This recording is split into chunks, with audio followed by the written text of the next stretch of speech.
Pemirsa dimanapun kalian berada, semoga kalian selalu diberikan kesehatan fun, dijauhkan dari perbuatan-perbuatan yang akan merusak kehidupan.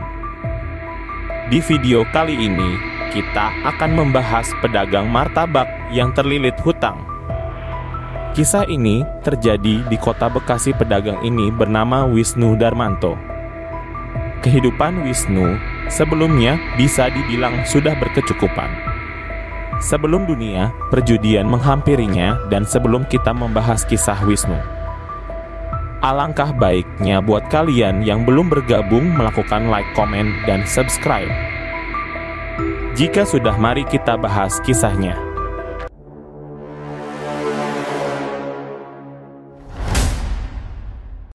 Saat itu Wisnu sering menonton channel saya. Dia mencari referensi yang ampuh untuk berhenti bermain judi. Semua cara sudah dilakukan, tapi tetap saja rasa ingin deposit itu sangat kuat. Pernah ketika di saat tidak ada modal, dia mempunyai pikiran yang buruk, yaitu melakukan perampokan agar mendapatkan uang secara instan.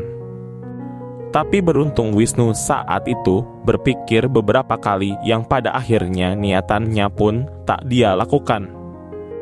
Mari kita bahas awal perjalanan Wisnu sebelum mengenal judi online. Wisnu sudah berkeluarga, dia mempunyai 2 orang anak. Kehidupan Wisnu bisa dibilang sudah berkecukupan. Dia mempunyai usaha UMKM, yaitu berjualan martabak. Wisnu merantau ke Bekasi pada tahun 2011. Dia merantau sendirian. Anak dan istri Wisnu berada di kampung halaman. Setiap minggunya Wisnu selalu mentransfer uang kepada istrinya untuk kebutuhan sehari-hari. Usaha Wisnu sebagai penjual martabak pun sudah memiliki banyak pelanggan. Di saat usahanya sedang berkembang, Wisnu pun memperkerjakan 2 karyawan untuk membantunya berjualan. Dari tahun ke tahun semuanya baik-baik saja dan usaha Wisnu pun berjalan lancar.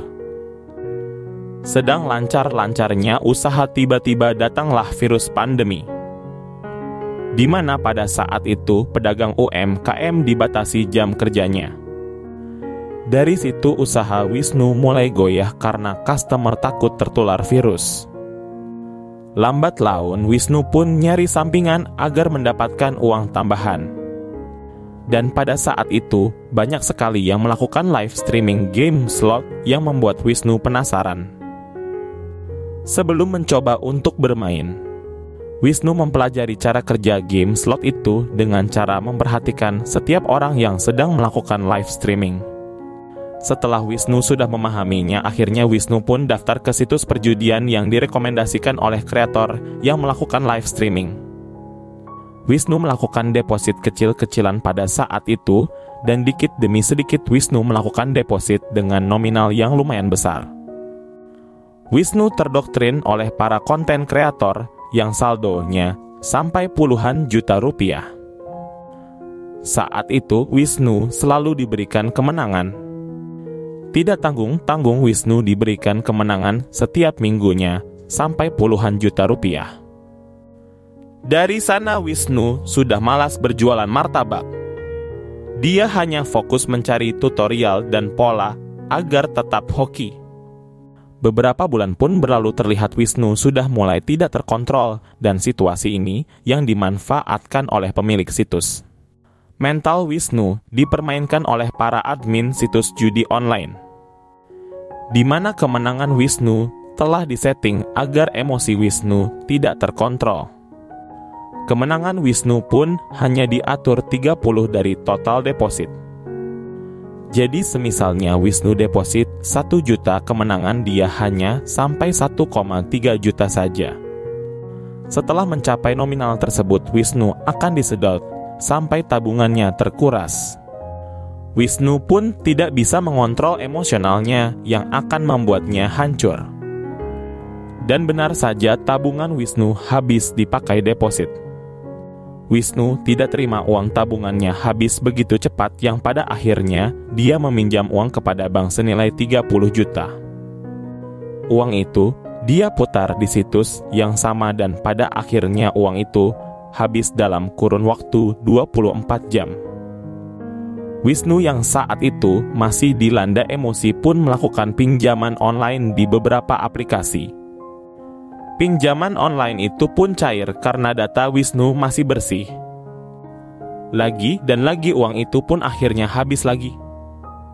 Di saat yang bersamaan sang istri pun meminta uang kepada Wisnu karena sudah 2 minggu Wisnu tidak mentransfer uang untuk kebutuhan keluarganya. Pada saat itu Wisnu terasa sangat terpuruk sekali kenapa dia bisa seperti ini. Untungnya pada saat itu Wisnu meminjam uang kepada temannya dan langsung dikasih pinjaman. Uang itu pun Wisnu berikan kepada istrinya. Setelah kejadian itu, Wisnu bekerja sebagai kuli bangunan yang lokasinya tak jauh dari tempat ia berjualan. Wisnu mencari modal untuk berjualan lagi. Dan di saat hatinya gelisah ingin bermain slot, dia mencari referensi untuk berhenti judi. Dan pada akhirnya, dia menemukan channel saya dan menceritakan semua kejadiannya. Pesan saya untuk Bang Wisnu, tetap semangat, biarkanlah kekalahan yang sudah kalah. Ikhlaskan, jangan pernah ada pikiran lagi untuk membalas kekalahan dengan bermain judi lagi karena itu akan makin dalam. Banyak yang kalah dan hancur melebihi Bang Wisnu, jadi mulai saat ini kita mulai lagi menata kehidupan agar lebih baik. Yang sudah terjadi biarkanlah itu menjadi pelajaran berharga dalam hidup. Itu nasihat dari saya untuk kalian yang ingin memulai kehidupan untuk lebih baik lagi. Jika suka dengan video ini, alangkah baiknya menekan tombol like, komen, dan subscribe. Terima kasih.